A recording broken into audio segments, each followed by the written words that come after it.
Hey everyone, welcome back to the Kamrul Hassan English Club. In the previous lesson, we learned some essential English phrases for daily conversations. Today, we are talking it one step further. In this video, you will learn advanced spoken English phrases for real-life situations, like expressing opinions and feelings, making and responding to invitations, asking for and giving directions, talking about future plans. Firstly, expressing opinion and feelings. Number one, in my opinion, this is a great idea. Number two, I think this movie is amazing.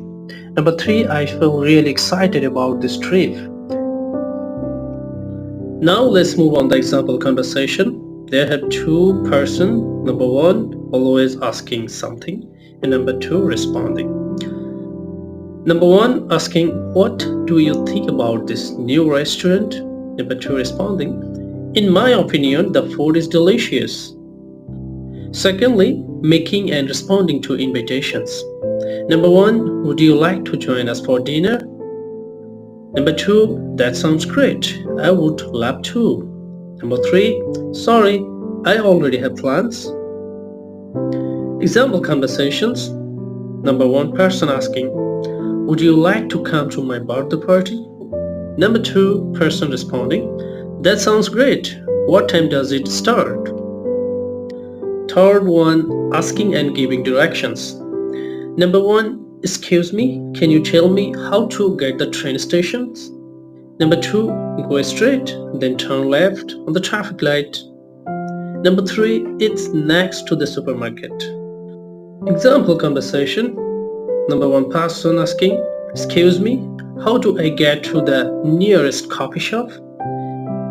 Number two, person responding, walk straight for the 2 blocks and you will see it on the right.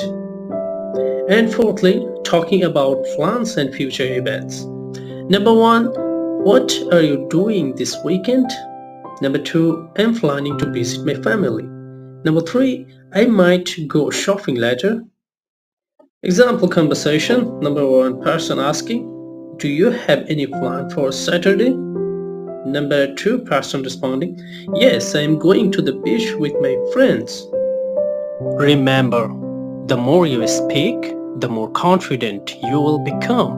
Try using today's phrases with friends, family, or even in front of a mirror. Don't forget to like, share, and subscribe for more spoken English lesson. See you in the next video.